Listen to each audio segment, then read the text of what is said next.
श्रीमद् भगवद गीता के 9वें अध्याय राज विद्या राज गुह्य योग में एक बार फिर आप सबका स्वागत करती हूँ। अब तक इस अध्याय से हमने 14 श्लोक पढ़े हैं, जिनमें भगवान ने प्रकृति की संरचना के विषय में कुछ बातें स्पष्ट की हैं कि किस प्रकार वे कल्प दर कल्प, योनि दर योनि मनुष्य को वितरित करते रहते हैं, सृष्टि की संरचना करते रहते हैं और किस प्रकार साधक अपने इन कर्म बंधनों से मुक्ति प्राप्त कर परमात्मा में सदा के लिए लीन हो सकता है। तो एक बार दोहरा लेते हैं सार उन 7 श्लोकों का। कल्पांत में मेरी प्रकृति में जीव लय होते सभी, जब कल्प का आरंभ हो मैं फिर उन्हें रचता तभी। अपनी प्रकृति आधीन कर इस भूत गण को मैं सदा उत्पन्न बारंबार करता, जो प्रकृतिवश सर्वदा, यानी जो प्रकृति के वश में रहते हैं, मोह माया में लिप्त रहते हैं, उनको मैं बार बार उत्पन्न करता रहता हूँ। बंधता नहीं हूँ पार्थ मैं इस कर्म बंधन में कभी, रहकर उदासी सा सदा आसक्ति तज करता सभी। अधिकार से मेरे प्रकृति रचती चराचर विश्व है, इस हेतु फिर की तरह फिरता बराबर विश्व है। मैं प्राणियों का ईश हूँ, इस भाव को नहीं जान के करते अवज्ञा जड़ मुझे नर देहधारी मान के। चित्त भ्रष्ट आशा ज्ञान कर्म निरर्थ सारे ही किए, वे आसुरी अति राक्षसीय स्वभाव मोहात्मक लिए। दैवी प्रकृति के आसरे बुध जन भजन मेरा करे, भूतादि अव्यय जान पार्थ अनन्य मन से मन धरे। नित यत्न से कीर्तन करे, दृढ़ व्रत सदा धरते हुए, करते भजन हैं भक्ति से मम वंदना करते हुए। तो अब आज इससे आगे 15वां श्लोक है ये। ज्ञान यज्ञेन चाप्यन्ये यजन्तो माम उपासते, एकत्वेन पृथक्त्वेन बहुधा विश्वतो मुखम। यानी अन्य साधक ज्ञान यज्ञ के द्वारा एक ही भाव से, अभेद भाव से मेरा पूजन करते हुए मेरी उपासना करते हैं। इससे पहले भक्ति मार्ग के बारे में बताया था। और दूसरे भी कई साधक हैं जो अपने को पृथक मानकर चारों तरफ मुख वाले मेरे विराट रूप की, अर्थात संसार को मेरा विराट रूप मानकर सेव्य सेवक भाव से मेरी अनेक प्रकार से उपासना करते हैं। तो यहाँ पे जैसे भूखे आदमियों की भूख एक होती है और भोजन करने पर सबकी तृप्ति भी एक सी होती है, परंतु उनके भोजन के पदार्थों में रुचि भिन्न भिन्न होती है। किसी को कुछ पसंद है, किसी को कुछ पसंद है। ऐसे ही परिवर्तनशील अनित्य संसार की तरफ लगे हुए लोग कुछ भी करते हैं पर उनकी तृप्ति नहीं होती, वे अभाव ग्रस्त ही रहते हैं। जब वे संसार से विमुख होकर केवल परमात्मा की तरफ ही चलते हैं, तब परमात्मा की प्राप्ति होने पर उन सब की तृप्ति हो जाती है। अर्थात वे कृत कृत्य, ज्ञात ज्ञातव्य और प्राप्त प्राप्तव्य हो जाते हैं, परंतु उनकी रुचि, योग्यता, श्रद्धा, विश्वास आदि भिन्न भिन्न होते हैं, इसलिए उनकी उपासनाएं भी भिन्न होती हैं। तो परिशिष्ट भाव यहाँ पर यही है कि ऐसे ही कई कर्मयोगी साधक अपने को सेवक मानकर और मात्र संसार को भगवान का विराट रूप मानकर अपने शरीर, इंद्रियां, मन, बुद्धि आदि की संपूर्ण क्रियाओं को तथा पदार्थों को संसार की ही सेवा में लगा देते हैं। अब इन सब को सुख कैसे हो, इनका दुख कैसे मिटे, इनकी सेवा कैसे बने, ऐसी विचारधारा से वे अपने तन, मन, धन आदि से जनता जनार्दन की सेवा में ही लगे रहते हैं। तो भगवत कृपा से उनको पूर्णता की प्राप्ति हो जाती है। सभी साधक अपनी रुचि, योग्यता और श्रद्धा विश्वास के अनुसार अलग अलग साधनों से जिसकी भी उपासना करते हैं वह भगवान के समग्र रूप की ही उपासना होती है।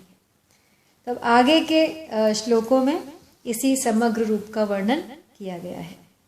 तो जब सबकी उपासनाएं अलग अलग हैं तो फिर सभी उपासनाएं आपकी कैसे हुई, ये इस पर आगे के 4 श्लोकों में इसका उत्तर दिया गया है।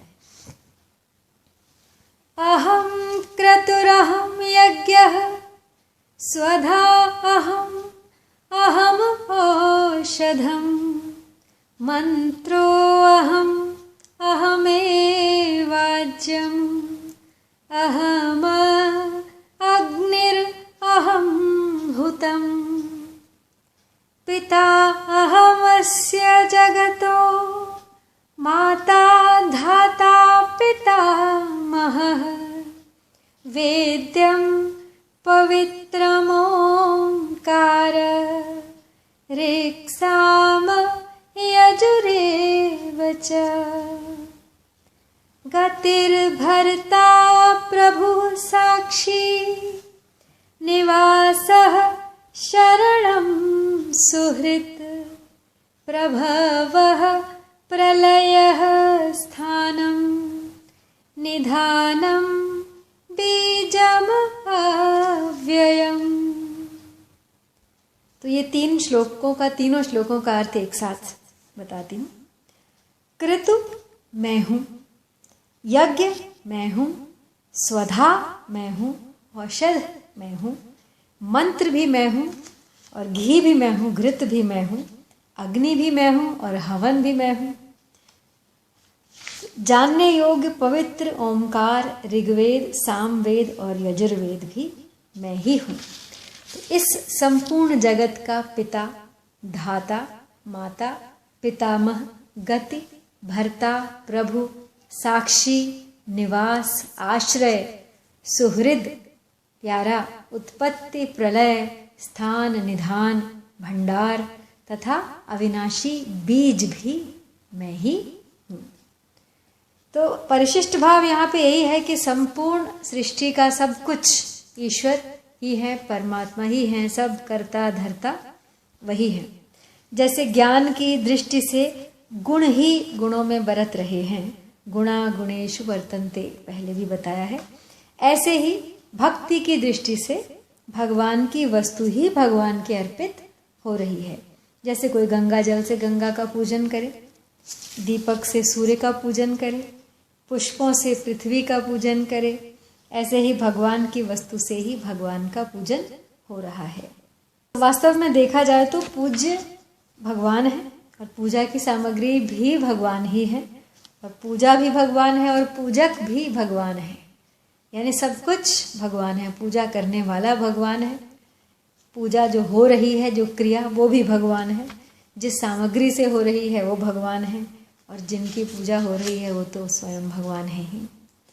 तो लौकिक बीज तो खेती से पैदा होने वाला होता है, पर भगवान रूपी अलौकिक बीज पैदा होने वाला नहीं है। इसलिए भगवान ने अपने आप को सनातन बीज बताया। अब यहाँ भगवान अपने को अव्यय बीज बताते हैं, कारण कि लौकिक बीज तो अंकुर पैदा करके नष्ट हो जाता है, पर भगवान रूपी अलौकिक बीज अनंत ब्रह्मांड पैदा करके भी ज्यों का त्यों रहता है, उसमें किंचित मात्र भी विकार नहीं आता। तात्पर्य है कि भगवान संपूर्ण जगत के आदि में भी रहते हैं और अंत में भी रहते हैं। तो अब जो आदि में रहता है और जो अंत में रहता है तो वो मध्य में और वर्तमान में तो रहेगा ही। तो यही सिद्धांत है। जैसे अनेक तरह की चीज़ें मिट्टी से पैदा होती हैं, मिट्टी में ही रहती हैं और अंत में मिट्टी में ही मिल जाती हैं, ऐसे ही संसार मात्र के जितने भी बीज हैं वे सब भगवान से ही पैदा होते हैं, भगवान में ही रहते हैं और भगवान में ही लीन हो जाते हैं। तो तात्पर्य यही हुआ कि सांसारिक बीज तो उत्पन्न होकर नष्ट होते हैं, पर भगवान रूपी अविनाशी बीज आदि, मध्य और अंत में ज्यों का त्यों रहता है और फिर भी उत्पत्ति करता है। अतः वर्तमान में संसार रूप से भगवान ही है, भगवान के सिवाय कुछ नहीं है। अब अब अगला श्लोक है तपाप्यह अहमं वर्षं निगृह्णाम्य उत्सृजामि च अमृतं चैव मृत्युश्च सत्सच्च अहम अर्जुन।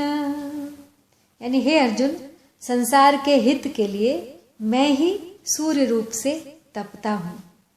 तपाप्य हम अहम, मैं ही जल को ग्रहण करता हूँ और फिर उस जल को मैं ही वर्षा रूप से बरसा देता हूँ।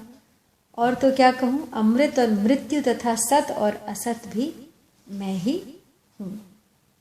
सृष्टि से पहले भी मैं विद्यमान था, मेरे सिवाय और कुछ भी नहीं था। और सृष्टि उत्पन्न होने के बाद जो कुछ भी यह संसार दिख रहा है वह मैं हूँ। सत असत तथा सत असत से परे जो कुछ भी हो सकता है वह भी मैं हूँ। सृष्टि के सिवाय जो कुछ भी है वह मैं हूँ। और सृष्टि का नाश होने पर जो शेष रहता है वह भी मैं ही हूँ। तो शरीर, इंद्रियां, मन, बुद्धि, प्राण, अहम आदि सब कुछ भगवान है। जैसे हम मन से हरिद्वार का चिंतन करें तो हरि की पैड़ी, घंटाघर आदि स्थावर भी मन में बनता है। गंगा जी, उसमें तैरती हुई मछलियाँ, स्नान करते हुए मनुष्य आदि जंगम जो भी दिखाई देता है वो भी मन ही बनाता है। अर्थात स्थावर भी मन हुआ और जंगम भी मन हुआ। स्थावर यानी स्थित प्रकृति का हिस्सा और जंगम जो अस्थिर है। इसी तरह सत भी भगवान है और असत भी भगवान है। अब सत और असत ये दो भगवान हमारी दृष्टि में हैं, तभी भगवान हमें समझाने के लिए कहते हैं सत सत च अहम। भगवान की दृष्टि में तो एक उनके सिवाय कुछ नहीं है। ऊंची से ऊंची दार्शनिक दृष्टि से भी देखें तो सत्ता एक ही है, दो सत्ता हो ही नहीं सकती। दूसरी सत्ता मानने से मोह होता है और राग द्वेष भी दूसरी सत्ता मानने से ही होता है। तो जगत की रचना तथा विविध परिवर्तन मेरी अध्यक्षता में ही होता है, भगवान कह रहे हैं।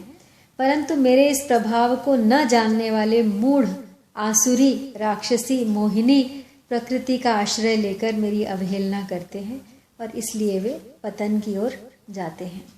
अब जो भक्त मेरे प्रभाव को जानते हैं वे मेरे दैवी गुणों का आश्रय लेकर अनन्य मन से मेरी विविध प्रकार से उपासना करते हैं। इसीलिए उनको सत असत, स्थिर अस्थिर, स्थावर जंगम सब कुछ एक परमात्मा ही हैं ऐसा यथार्थ अनुभव हो जाता है। परंतु जिनके अंतःकरण में सांसारिक भोग और संग्रह की कामना होती है वे वास्तविक तत्व को न जानकर भगवान से विमुख होकर स्वर्ग आदि लोगों के भोग की प्राप्ति के लिए सकाम भाव पूर्वक यज्ञ आदि अनुष्ठान किया करते हैं। इसलिए वे आवागमन को प्राप्त होते हैं, यानी धरती पर जन्म लेकर अलग अलग योनियों में उनका आना जाना चलता रहता है। तब इसका वर्णन आगे के 2 श्लोकों में किया है। त्रैविद्या माम सोमपाह पूत पापा यज्ञैरिष्ट्वा स्वर्गतिम प्रार्थयन्ते ते पुण्यमासाद्य सुरेन्द्रलोका मश्नन्ति दिव्यानन्दे विदेव भोगान। यानी तीनों वेदों में कहे हुए सकाम अनुष्ठान को करने वाले और सोम रस को पीने वाले जो पाप रहित मनुष्य यज्ञों के द्वारा इंद्र रूप से मेरा पूजन करके स्वर्ग प्राप्ति की प्रार्थना करते हैं वे पुण्यों के फल स्वरूप पवित्र इंद्रलोक को प्राप्त करके वहाँ स्वर्ग के देवताओं के दिव्य भोगों को भोगते हैं। तो यहाँ पे ऐसे मनुष्यों का वर्णन हुआ है जिनके भीतर संसार की सत्ता और महत्ता बैठी हुई है और जो भगवान की अविधि पूर्वक उपासना करने वाले हैं। तो ऐसी मनुष्यों की उपासना का फल जो होता है वो नाशवान ही होता है। तो समग्र रूप के अंतर्गत होने से सब भगवान ही हैं, इसलिए यहाँ इंद्र के लिए भी माम पद आया है। अब मनुष्य लोक की अपेक्षा पवित्र होने से इंद्र लोक के लिए पुण्यम पद का भी प्रयोग किया गया है। क्योंकि कहा जाता है कि स्वर्ग प्राप्ति की इच्छा से स्वर्ग के अधिपति इंद्र की स्तुति करना और उस इंद्र से स्वर्ग लोक की याचना करना, इन दोनों का नाम प्रार्थना है। और वैदिक और पौराणिक विधि विधान से किए गए सकाम यज्ञों द्वारा इंद्र का पूजन करने और प्रार्थना करने से फलस्वरूप वे लोग स्वर्ग में जाकर देवताओं के दिव्य भोगों को भोगते हैं। अब वे दिव्य भोग मनुष्य लोक के भोगों की अपेक्षा बहुत ही विलक्षण माने जाते हैं।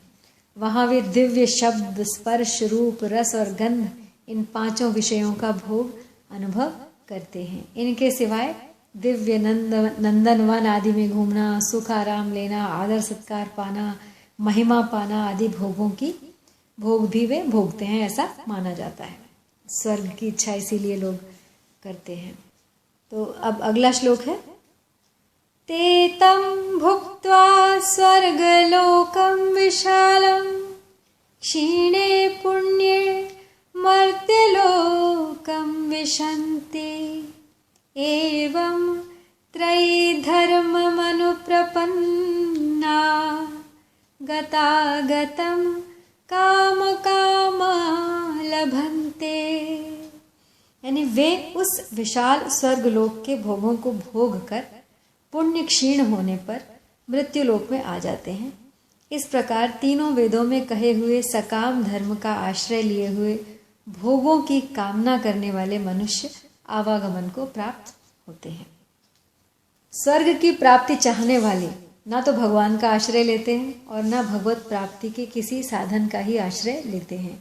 वे तो केवल तीनों वेदों में कहे हुए सकाम धर्मों अनुष्ठानों का आश्रय लेते हैं। इसलिए उनको त्रयी धर्म के शरण बताया गया है।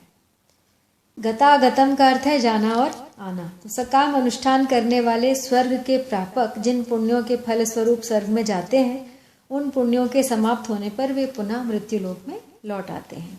इस प्रकार उनका घटी यंत्र की तरह बार बार सकाम शुभ कर्म करके स्वर्ग में जाना और फिर लौटकर मृत्युलोक में आने का चक्कर चलता ही रहता है और वे इस चक्कर से कभी छूट नहीं पाते। आज यहीं आपसे विदा लेती हूँ। जय श्री कृष्ण।